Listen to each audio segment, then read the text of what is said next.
So far today, we have heard a number of very interesting presentations about what is meant by a knowledge economy, and in particular, how knowledge management occurs, mainly in firms. What I want to do is to extend that a little bit and look at the question of how the gap, and I'll show that there is a gap, between those who generate knowledge about the knowledge economy, can convey that knowledge, or how it is communicated, with those who make policy, rather than management decisions, make policy in government departments. And I'm going to tell the story really very much based on my own experience. As Alan says, a number of years ago, I was the director in SPRU after Chris Freeman. And at that time, it happened to coincide with the time that Mrs. Thatcher was in office, and she didn't like the social sciences. She thought it was a waste of government money funding research in the social sciences, and she tried to bring about the demise of the Social Science Research Council, an organization for which we in SPRU derived quite a lot of funding. And unfortunately, she didn't succeed, but it meant that the research councils put a lot of pressure on those organizations, those research institutes, which were receiving money from the Economic and Social Research Council. They had to call it the Economic and Social Research Council because Mrs. Thatcher said there's no such thing as a social science, and it hence became the Economic and Social Research Council. And we were under pressure in SPRU to demonstrate that we were useful to the British economy and society, and that we were having an impact on British government policy. And we had to develop indicators of impact. Well, those of you who have been at this interface between policy research and policy making will know just how difficult it is to develop indicators. And when I got a sabbatical, and in those days we did get occasional sabbaticals in the universities, I decided to get the other side of the fence. Instead of being concerned with the knowledge push that all researchers want to see, I would find out what the demand side was by spending time with government policymakers and see how they reached out into the total body of knowledge in order to formulate knowledge-based policies where there was plenty of research evidence, and evidence was the key word. I was invited to spend most of the time I had on the sabbatical looking at this in Australia, but I also looked at it in Canada at provincial government level. And I've been doing quite a lot of work in China at the time, and the Chinese asked me to look at the link between policy research in science, technology, and innovation and decision-making at provincial government level in China. So I'm drawing on what I learned during that experience, and subsequently have been involved, interestingly enough, in the health sector, where there has been a lot of interest between health policy research and policy making, both in Canada and in Australia. Well, that's the background, and I want first to summarize what I learned from the research push side, what policy researchers aim to do. I found there were really three categories of researchers. By far and away, the largest group, and in many ways these factors were most important for academics, there is the first group that involved in publishing academic papers and writing books. And that was absolutely crucial for their academic career. They would be judged for promotion based on their publications. And they did it in order to enhance their career, but also because many wanted to influence well, we'll use the word, since it's been used already this morning, the paradigm of whatever it was they're working on. In this case, innovation and the impact of science and technology. But also they published, because they would hope that somewhere, either when their publication first came out, and for the first few months of the publication of a journal, work that's in that journal is limelighted and people are well aware from it. But after a year, it sort of disappears into the archives. But at some point in the future, it may reappear and be picked up because it is absolutely relevant to a particular policy problem of the time. That whole process whereby knowledge is created and published disappears from view for a while and then re-emerges is often referred to as the limestone model of impact of policy research on policy. And that majority of people that I talked to in the research policy business fell into that first category. There are a few people, relatively few people, in that category of policy researchers who actually proactively wanted to influence public opinion and policy in addition to their publications. And they had a number of procedures for trying to get across their knowledge to the policy making. The first was that they would cultivate personal contacts with policymakers and their advisors. And I should also add there something that we found, that policymakers actually have access, usually pretty good access, to a range of policy researchers that are in the civil service. And so governments have access to knowledge generated by their civil servants, but people in the opposition parties don't. And therefore, when they are in opposition, they are more amenable to being influenced by academics. And the link between academic policy researchers and policymakers for the future when they're in opposition is very strong. I'll just give one quick anecdote about that particular point drawn from my interviews in China. I was talking on one occasion with the director of the Science Technology Policy Research Center in the city of Shanghai. It was a municipally funded organization. And I asked the director of that institute, did he just publish papers, or did he in some way try to influence the policy with the knowledge that had been generated in that research institute? And he said, no, that is a very important issue. Yes, we must publish, there's no doubt about it. But if we have something really important to transmit, what I do is to, first of all, find out who is the key individual in government that I need to influence. It almost certainly won't be the minister. It'll be someone further down the organization or the ministry, but who has responsibility for the particular thing that I have new knowledge about. I identify who that is. I then find out what's their favorite food. Do they like Beijing cuisine, or is it Shanghai cuisine, a Sichuan cuisine, whatever. Find that out. Then I find out the best restaurant serving that type of food, and I invite the person to have lunch.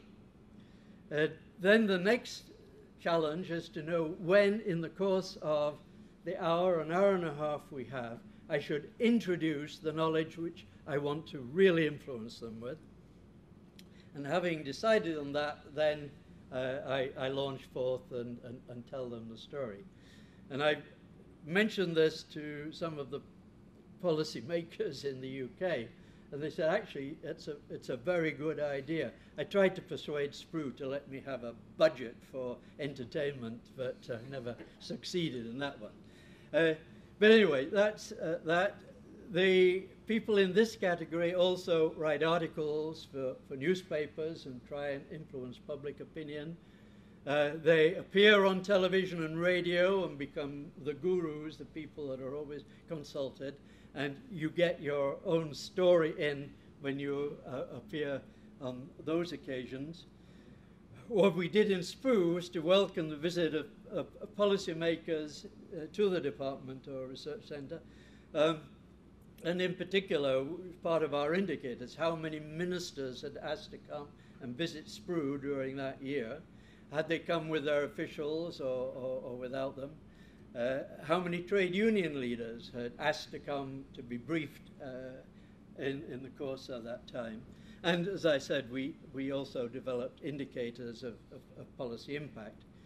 And then the third category are those people who have done all of those things so far, but really feel that they have this knowledge which should be at the heart of policy. They either serve on advisory committees to government, or in some instances transfer from academia to government departments, and sometimes back again, but they are fairly versatile in their employment situation. Well, that was the sort of general story from the researcher's point of view. I then interviewed a lot of policymakers and found that their requirements on the demand side are actually very different, in many ways, very different from what the supply side of the policy researchers have to say.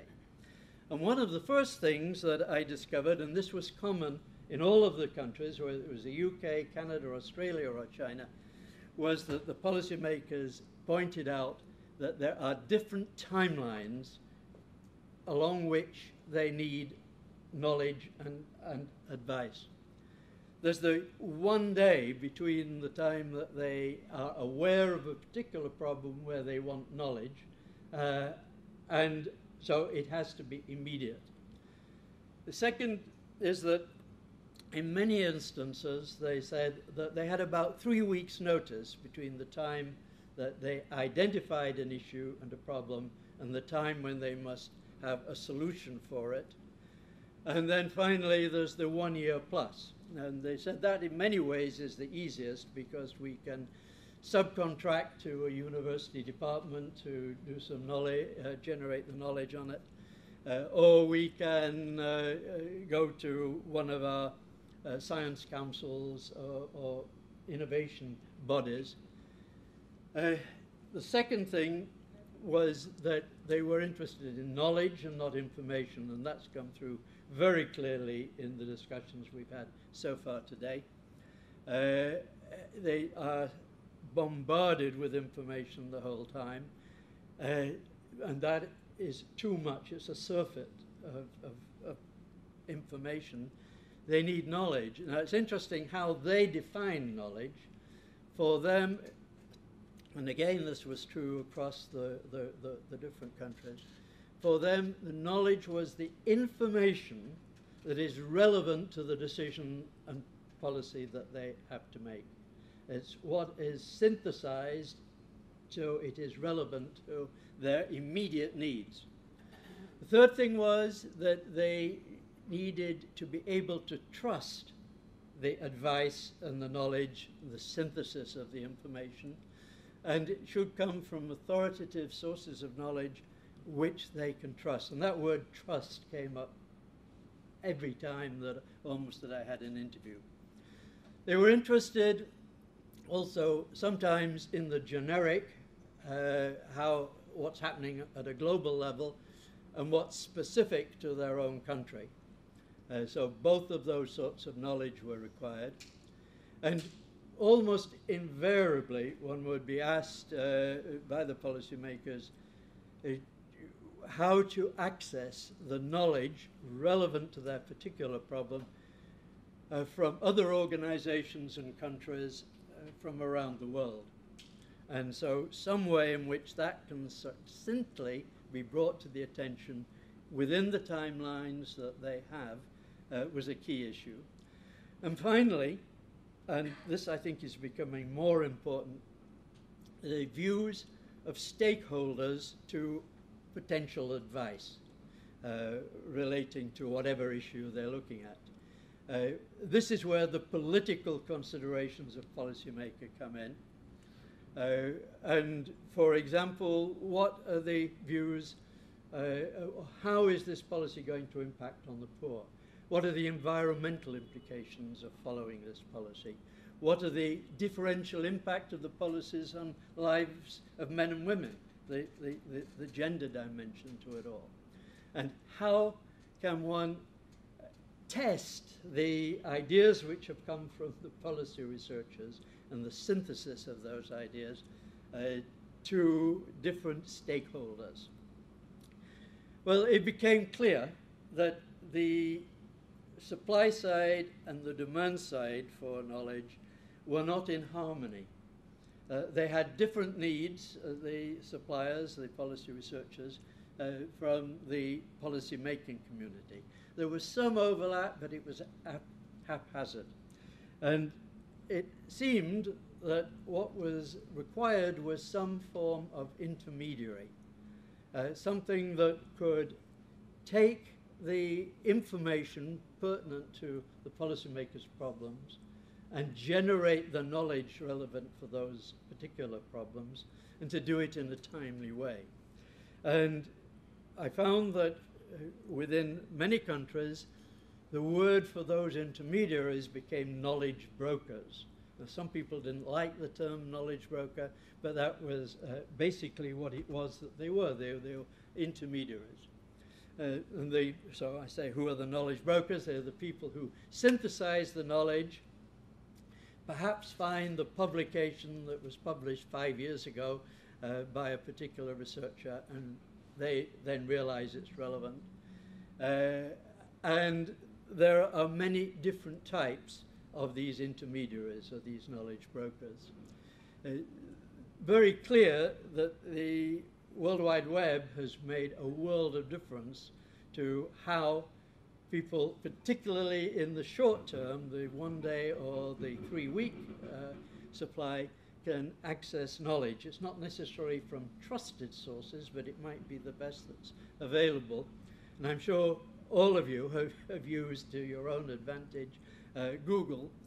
And I have here just a few examples, which I'm not going to have time to go into, but one of these was one that I've been very much involved with in helping to create, and that's the Science and Development Network, SciDev.net, and that is itself a website mainly staffed, the organization mainly staffed by science journalists who integrate the knowledge around particular policy issues. And this is at the generic side. It's not answering specific, country-specific issues. And then other organizations. I was involved in helping to develop the South African Green Paper on science and technology policy shortly after Mandela came to power. And we used the internet for linking the process of developing a green paper, or it could have been a white paper, with policy research groups spread around the world. And they were providing the inputs about what other countries have done about specific issues. But then government set up advisory committees, and also the academies of science all have advisory committees. A very important development in the UK has been the fact that now just about every government department have chief scientists. The chief scientists have their own network, and they can synthesize the knowledge. They can contact their colleagues for the 1 day. For 3 weeks, they also have their networks which they can rely on. I mentioned citizen juries here because increasingly there is a concern about, in decision making, the governments only really hear the view of the advanced scientists or people concerned with innovation. And there needs to be other mechanisms for distilling the experience and knowledge of some of these other stakeholders. And again, repeating them, it can be as broad as the poor, or it can be the gender dimension, or how does it affect the business community? There is next week here in this university a joint symposium with the Institute of Development Studies and the Science Policy Research Unit to address the issue of how advice from a wider range of people's experience can be brought to bear on policy making. And just finally, there's the 3 telephone solution. I remember talking to a minister of a province, Minister of Industry in a province in Canada, and I was going through some of these intermediary approaches, and he said they're not necessary. All you need to do, he said, all I need to do to get the best possible advice about an issue is to make 3 telephone calls. The first one would be to someone in my local university that I personally know, and say it's a chemistry question. I say, this is my problem. Who is the most authoritative person in the world with knowledge about this issue? And he'll say, well, I'm not aware of exactly what you're talking about, but I know someone in the UK or elsewhere who probably would know. So I get their telephone number, make the second phone number, and they would say, well, it's in my general area, but the really top-notch person is this person, and give the telephone number. So he said, in 3 telephone calls, I can get through to the most authoritative voice on that particular issue. Okay, just in conclusion. Much of what I have said this afternoon is based on my own experience, and it's very anecdotal. I interviewed a lot of people, but I didn't have a structure. It wasn't what I would call really solid research. And I found that this is often the case, that there's a lot of anecdotal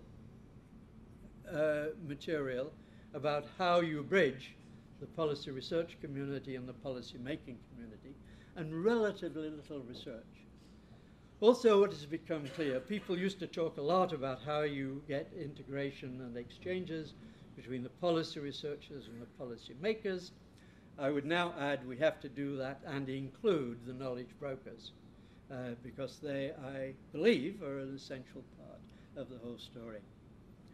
And we do it because there's increasing interest in how best to encourage evidence-based decision-making, but still recognizing that it is a political issue, and that has also to be taken into account.